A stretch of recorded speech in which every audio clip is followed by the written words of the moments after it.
Hi friends, Jesus with us ಚಾನೆಲ್ಗೆ ನಿಮಗೆ ಮತ್ತೆ ಸ್ವಾಗತ. ದಯವಿಟ್ಟು ವಿಡಿಯೋವನ್ನು ಸ್ಕಿಪ್ ಮಾಡದೆ ಪೂರ್ತಿ ನೋಡಿ ದೇವರ ವಾಕ್ಯವನ್ನು ಸಂಪೂರ್ಣ ತಿಳಿಯುವಿರಿ. ನೀವು ಫಸ್ಟ್ ಟೈಮ್ ನಮ್ಮ ಚಾನೆಲ್ಗೆ ಬಂದಿದ್ದಾರೆ, ದಯವಿಟ್ಟು ಸಬ್ಸ್ಕ್ರೈಬ್ ಮಾಡಿ. ವಿಡಿಯೋವನ್ನು ಲೈಕ್ ಮಾಡಿ, ವಿಡಿಯೋವನ್ನು ನಿಮ್ಮ ಸ್ನೇಹಿತರಿಗೆ ಶೇರ್ ಮಾಡಿ. ನಿಮ್ಮಿಂದ ನಮಗೆ ಹೊಸ ವಿಡಿಯೋ ಮಾಡಲು ಸ್ಫೂರ್ತಿ ಸಿಗುತ್ತದೆ.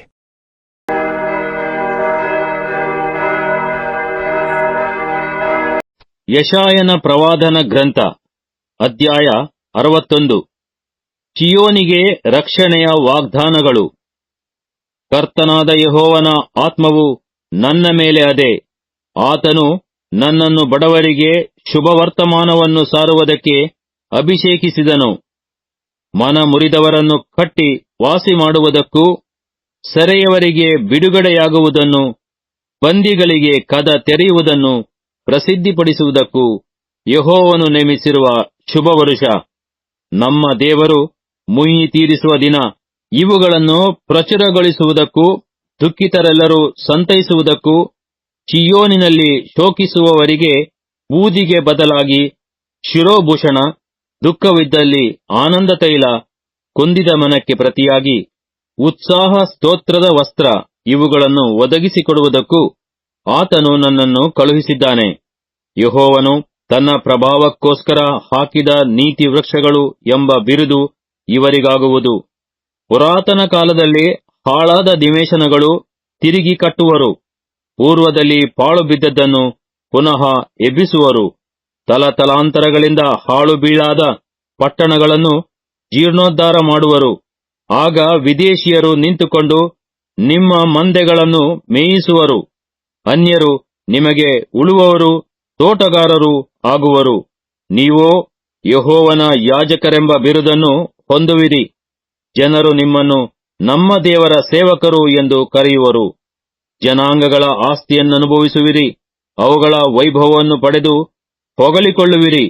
ನಿಮಗಾದ ಅವಮಾನಕ್ಕೆ ಬದಲಾಗಿ ಎರಡರಷ್ಟು ಮಾನವನ್ನು ಹೊಂದುವಿರಿ. ನಾಚಿಕೆ ಪಟ್ಟದ್ದಕ್ಕೆ ಪ್ರತಿಯಾಗಿ ಇವರು ತಮ್ಮ ಸ್ವಾಸ್ಥ್ಯದಲ್ಲಿ ಹಿಗ್ಗುವರು. ಹೀಗೆ ತಮ್ಮ ದೇಶದಲ್ಲಿ ಎರಡರಷ್ಟನ್ನು ಅನುಭವಿಸುವರು. ಇವರಿಗೆ ಶಾಶ್ವತ ಸಂತೋಷವಾಗುವುದು. ಯೆಹೋವನೆಂಬ ನಾನು ನ್ಯಾಯವನ್ನು ಪ್ರೀತಿಸುತ್ತೇನೆ, ಕೊಳ್ಳೆಯನ್ನು ಅನ್ಯಾಯವನ್ನು ದ್ವೇಷಿಸುತ್ತೇನೆ. ಸತ್ಯಸಂಧತೆಯನ್ನು ಅನುಸರಿಸಿ ಇವರ ನಷ್ಟಕ್ಕೆ ಪ್ರತಿಫಲವನ್ನು ಕೊಟ್ಟು ಇವರೊಂದಿಗೆ ನಿತ್ಯವಾದ ಒಡಂಬಡಿಕೆಯನ್ನು ಮಾಡಿಕೊಳ್ಳುವೆನು. ಇವರ ಸಂತಾನವು ಜನಾಂಗಗಳಲ್ಲಿ ಪ್ರಖ್ಯಾತವಾಗುವುದು. ಇವರ ಸಂತತಿಯು ಅನ್ಯದೇಶೀಯರಲ್ಲಿ ಹೆಸರುಗೊಳ್ಳುವುದು. ಇವರನ್ನು ನೋಡುವವರೆಲ್ಲರೂ ಯೆಹೋವನು ಆಶೀರ್ವದಿಸಿದ ವಂಶವು ಇದೇ ಎಂದು ಒಪ್ಪಿಕೊಳ್ಳುವರು. ನಾನು ಯೆಹೋವನಲ್ಲಿ ಪರಮಾನಂದ ಪಡುವೆನು. ನನ್ನ ಆತ್ಮವು ನನ್ನ ದೇವರಲ್ಲಿ ಹಿಗ್ಗುವುದು. ವರನು ಬಾಸಿಂಗವನ್ನು ಧರಿಸಿಕೊಳ್ಳುವಂತೆಯೂ, ವಧುವು ತನ್ನನ್ನು ಆಭರಣಗಳಿಂದ ಅಲಂಕರಿಸಿಕೊಳ್ಳುವ ಹಾಗೂ, ಆತನು ನನಗೆ ರಕ್ಷಣೆ ಎಂಬ ವಸ್ತ್ರವನ್ನು ಹೊದಿಸಿ ಧರ್ಮವೆಂಬ ನಿಲುವಂಗಿಯನ್ನು ತೊಡಿಸಿದ್ದಾನಲ್ಲ. ಭೂಮಿಯು ತನ್ನೊಳಗಿಂದ ಮೊಳಿಕೆಯನ್ನು ಹೊರಡಿಸುವಂತೆಯೂ, ತೋಟವು ತನ್ನಲ್ಲಿ ಬಿತ್ತಿದ್ದನ್ನು ಮೊಳೆಯಿಸುವ ಹಾಗೂ, ಕರ್ತನಾದ ಯೆಹೋವನು ಎಲ್ಲಾ ಜನಾಂಗಗಳ ಎದುರಿನಲ್ಲಿ ಧರ್ಮವನ್ನು ಸ್ತೋತ್ರವನ್ನು ಮೊಳೆಯಿಸುವನು. ಯೆಶಾಯನ ಪ್ರವಾದನ ಗ್ರಂಥ ಅಧ್ಯಾಯ 62. ಚೀಯೋನಿನ ಧರ್ಮವು ಪ್ರಕಾಶಗೊಳ್ಳುವ ತನಕ, ಯೆರೂಸಲೇಮಿನ ರಕ್ಷಣೆಯು ದೀವಿಟಿಗೆಯಂತೆ ಪ್ರಜ್ವಲಿಸುವವರೆಗೆ ನಾನು ಮೌನವಾಗಿರದೆ ಚೀಯೋನಿನ ಹಿತವನ್ನು ಲಕ್ಷಿಸುತ್ತಿರುವೆನು. ಸುಮ್ಮನಿರದೆ ಯೆರೂಸಲೇಮಿನ ಕ್ಷೇಮವನ್ನು ಚಿಂತಿಸುತ್ತಿರುವೆನು. ಜನಾಂಗಗಳು ನಿನ್ನ ಧರ್ಮವನ್ನು, ಸಕಲ ರಾಜರು ನಿನ್ನ ವೈಭವವನ್ನು ನೋಡುವರು. ಯೆಹೋವನ ಬಾಯಿ ನೇಮಿಸಿದ ಹೊಸ ಹೆಸರು ನಿನಗೆ ದೊರೆಯುವುದು. ನೀನು ಯೆಹೋವನ ಕೈಯಲ್ಲಿ ಸುಂದರ ಕಿರೀಟವಾಗಿಯೂ, ನಿನ್ನ ದೇವರ ಹಸ್ತದಲ್ಲಿ ರಾಜ ಶಿರೋವೇಷ್ಟನವಾಗಿಯೂ ಇರುವಿ. ನೀನು ಇನ್ನು ಮೇಲೆ ಗಂಡ ಬಿಟ್ಟವಳು ಎನಿಸಿಕೊಳ್ಳೆ. ನಿನ್ನ ಸೀಮೆಗೆ ಬಂಜೆ ಎಂಬ ಹೆಸರು ಇನ್ನಿರದು. ನೀನು ಎನ್ನುಲ್ಲಾಸಿನಿ ಎನಿಸಿಕೊಳ್ಳುವಿ. ನಿನ್ನ ಸೀಮೆಗೆ ವಿವಾಹಿತೆ ಎಂಬ ಹೆಸರಾಗುವುದು. ಏಕೆಂದರೆ ಯೆಹೋವನು ನಿನ್ನಲ್ಲಿ ಉಲ್ಲಾಸಗೊಳ್ಳುತ್ತಾನೆ. ನಿನ್ನ ಸೀಮೆಗೆ ವಿವಾಹವಾಗುವುದು. ಯುವಕನು ಯುವತಿಯನ್ನು ವರಿಸುವಂತೆ ನಿನ್ನ ಮಕ್ಕಳು ನಿನ್ನನ್ನು ವರಿಸುವರು. ವರನು ವಧುವಿನಲ್ಲಿ ಆನಂದಿಸುವ ಹಾಗೆ ನಿನ್ನ ದೇವರು ನಿನ್ನಲ್ಲಿ ಆನಂದಿಸುವನು. ಯೆರೂಸಲೇಮೇ, ನಾನು ನಿನ್ನ ಪೌಳಿ ಗೋಡೆಗಳಲ್ಲಿ ಕಾವಲುಗಾರರನ್ನು ನೇಮಿಸಿದ್ದೇನೆ. ಅವರು ಹಗಲೂ ಇರುಳು ಮೌನವಾಗಿರರು. ಯೆಹೋವನಿಗೆ ಜ್ಞಾಪಿಸುವವರೇ, ಆತನು ಯೆರೂಸಲೇಮನ್ನು ಭದ್ರಪಡಿಸಿ ಲೋಕಪ್ರಸಿದ್ಧಿಗೆ ತರುವ ತನಕ ನಿಮಗೆ ವಿರಾಮವಿಲ್ಲದಿರಲಿ.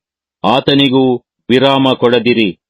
ಯೆಹೋವನು ತನ್ನ ಬಲಗೈ ಮೇಲೆ, ತನ್ನ ಭುಜಬಲದ ಮೇಲೆ ಆಣೆಯಿಟ್ಟು, ನಿನ್ನ ದವಸವನ್ನು ನಿನ್ನ ಶತ್ರುಗಳ ಆಹಾರಕ್ಕೆ ಇನ್ನು ಕೊಡಲೇ ಕೊಡೆನು. ನೀನು ದುಡಿದ ದ್ರಾಕ್ಷಾರಸವನ್ನು ಅನ್ಯರು ಕುಡಿಯುವುದೇ ಇಲ್ಲ. ನಿನ್ನ ಬೆಳೆಯನ್ನು ಕೊಯ್ದು ಕುಪ್ಪೆ ಹಾಕಿದವರೇ ಅದನ್ನು ಉಂಡು ಯೆಹೋವನನ್ನು ಸ್ತುತಿಸುವರು. ನಿನ್ನ ದ್ರಾಕ್ಷಿಯನ್ನು ಕಿತ್ತು ತಂದವರೇ ಅದರ ರಸವನ್ನು ನನ್ನ ಪವಿತ್ರಾಲಯದ ಪ್ರಾಕಾರಗಳಲ್ಲಿ ಕುಡಿಯುವರು ಎಂದು ಹೇಳಿದ್ದಾನೆ. ಊರ ಬಾಗಿಲುಗಳಲ್ಲಿ ಹಾದು ಬನ್ನಿರಿ, ಹಾದು ಬನ್ನಿರಿ, ಜನರಿಗೆ ದಾರಿಯನ್ನು ಸರಿಮಾಡಿರಿ. ರಾಜ ಮಾರ್ಗವನ್ನು ಎತ್ತರಿಸಿರಿ, ಎತ್ತರಿಸಿರಿ, ಕಲ್ಲುಗಳನ್ನು ತೆಗೆದುಹಾಕಿರಿ. ಜನಾಂಗಗಳಿಗೆ ಧ್ವಜವನ್ನೆತ್ತಿರಿ. ಇಗೋ, ನಿನ್ನ ರಕ್ಷಣೆಯು ಸಮೀಪವಾಯಿತು. ಯೆಹೋವನು ದಯಪಾಲಿಸುವ ಬಹುಮಾನವು ಆತನೊಂದಿಗಿದೆ. ಆತನು ಅನುಗ್ರಹಿಸುವ ಪ್ರತಿಫಲವು ಆತನ ಮುಂದಿದೆ ಎಂದು ಚೀಯೋನೆಂಬಾಕೆಗೆ ಹೇಳಿರಿ ಎಂಬುದಾಗಿ ಯೆಹೋವನು ಭೂಮಿಯ ಕಟ್ಟ ಕಡೆಯವರೆಗೂ ಅಪ್ಪಣೆ ಮಾಡಿದ್ದಾನೆ. ನಿನ್ನ ಜನರು ಪರಿಶುದ್ಧ ಜನರು, ಯೆಹೋವನು ವಿಮೋಚಿಸಿದವರು ಎಂದು ಅನ್ನಿಸಿಕೊಳ್ಳುವರು. ನಿನಗೋ ಪತಿಯು ವರಿಸಿ ತ್ಯಜಿಸದ ಪುರಿ ಎಂಬ ಹೆಸರು ಬರುವುದು.